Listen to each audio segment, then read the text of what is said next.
The Adventures of Timmy the Time-Traveling Turtle. Once upon a time, in a quiet pond tucked away in a lush forest, there lived a small turtle named Timmy. Timmy was no ordinary turtle. He possessed a magical shell that allowed him to travel through time. With a flick of his tail and a gentle hum, Timmy could visit any time period he desired, from the age of dinosaurs to the far-off future. Timmy's shell had been passed down through generations of turtles, each one adding a new layer of wisdom to its power. However, it was Timmy who discovered its true potential. One sunny morning, as Timmy was basking on a rock, enjoying the warmth of the sun, he noticed something strange. His shell began to glow a soft blue, and before he could even blink, the world around him began to swirl and spin. In the blink of an eye, Timmy found himself in a new world, entirely an ancient world full of towering creatures and dense jungles. Chapter 1. The Age of Dinosaurs. Timmy blinked in awe. He was no longer in his peaceful pond but surrounded by enormous ferns and the loud, thunderous sounds of distant creatures. Timmy had traveled back in time to the Age of Dinosaurs. "Oh, my stars," Timmy muttered, looking up at the towering trees that seemed to touch the sky. He cautiously ventured forward, his small feet making soft splashes in the swampy ground. Suddenly, a huge shadow loomed overhead, and Timmy froze. A giant brachiosaurus slowly made its way past, its long neck stretching high into the trees to feast on the leaves. Timmy's heart pounded in his tiny chest, but he soon realized the dinosaur didn't even notice him. Timmy decided to explore this ancient world, marveling at the majestic creatures around him. He met all kinds of dinosaurs, some friendly, some not so much. One day, as Timmy wandered through a dense jungle, he heard a cry for help. He followed the sound to find a small, frightened velociraptor stuck in a thorny bush.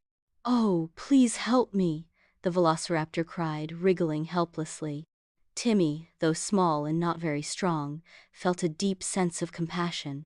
Without thinking twice, he carefully used his shell to shield the velociraptor's delicate body from the thorns, and then, with all his might, he tugged the bush apart, freeing the creature. "Thank you," the velociraptor said with a soft smile. "I never expected such kindness from someone so small. My name's Vela." Timmy smiled back. "I'm Timmy. Don't worry, I couldn't just leave you stuck." From that moment on, Vela became Timmy's friend and companion. She shared her knowledge of the land and taught Timmy how to avoid the more dangerous dinosaurs, like the terrifying T-Rex. Timmy stayed in the Age of Dinosaurs for a few weeks, learning about bravery, loyalty, and the importance of helping others, no matter their size. One day, Timmy realized that it was time to leave. He said his goodbyes to Vela, and, with a flick of his tail, the world around him began to swirl again. Chapter 2. The Middle Ages. The next place Timmy found himself was vastly different. Instead of the prehistoric wilderness, Timmy now stood in a bustling village surrounded by stone castles, towering walls, and knights in shining armor. He had arrived in the Middle Ages. Timmy wandered through the cobbled streets of the village, observing the lively market where people were selling bread, fruits, and fabrics. He was fascinated by the sight of armored knights preparing for a grand tournament, their horses prancing proudly as they awaited their turn to compete. But there was something troubling happening in the village. As Timmy walked closer to the castle, he overheard some villagers talking in hushed tones. "The king's daughter is missing," one villager whispered. "She's been kidnapped by the evil sorcerer." Timmy felt a tug at his heart. He couldn't just stand by and do nothing. He decided to investigate and soon learned that the king had offered a great reward to anyone who could bring back his daughter. Timmy was small, but he was determined. He followed the trail of breadcrumbs left by the sorcerer's minions, navigating through dark forests and climbing treacherous cliffs. Along the way, he met a brave young knight named Sir Cedric, who had been sent by the king to rescue the princess. At first, Sir Cedric was skeptical of Timmy's abilities. "You're just a turtle," he said. "How can you possibly help us?" But Timmy didn't back down. "I may be small, but I know how to help," he said with a determined smile. Together, Timmy and Sir Cedric ventured into the sorcerer's lair. The journey was fraught with danger, but Timmy's cleverness and bravery led them past traps and through secret tunnels. Finally, they reached the sorcerer's lair and, using a clever ruse, managed to trick the sorcerer into releasing the princess. The villagers celebrated their victory, and the king was forever grateful. "Timmy," the king said, "you've taught us all that bravery comes in all shapes and sizes. Thank you for showing us that even the smallest among us can make a difference." Timmy smiled and waved goodbye. Then, with a flick of his tail, he was off to his next adventure. Chapter 3. The Future. Timmy's next journey took him to a world unlike anything he had ever imagined. He found himself in the distant future, where towering skyscrapers pierced the clouds and hovercrafts zipped through the sky. The world was sleek and technologically advanced, but Timmy quickly realized that it was also a world full of loneliness and isolation. He wandered through the streets, noticing how people walked past each other without so much as a glance. Everyone was absorbed in their devices, too busy to make a real connection. Timmy wasn't sure what to do, but he knew he had to do something. He spotted a group of children sitting alone in a park, their heads down, eyes glued to their phones.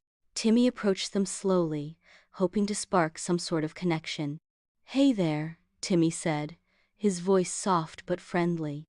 The children barely looked up, but one girl, named Lily, did. "What's a turtle doing here?" she asked, clearly puzzled. Timmy smiled. "I'm not just any turtle. I'm Timmy, and I'm on a mission to remind people that the best things in life don't come from screens." The children looked at each other, uncertain. Timmy continued, "Sometimes, the best thing you can do is look around and talk to someone. Do you want to play a game with me?" At first the children were hesitant, but as Timmy shared stories of his travels and adventures, they began to open up. Soon they were laughing and playing games in the park, connecting with one another in a way that felt real and meaningful. As the sun began to set, Lily turned to Timmy with a smile. "You're right, we've been too focused on our screens. It feels nice to just be with each other." Timmy smiled, feeling proud. Sometimes the best adventures are the ones that don't require time travel. With a final wave, Timmy's shell began to glow again, and he was whisked away to his next destination. Chapter 4. Home.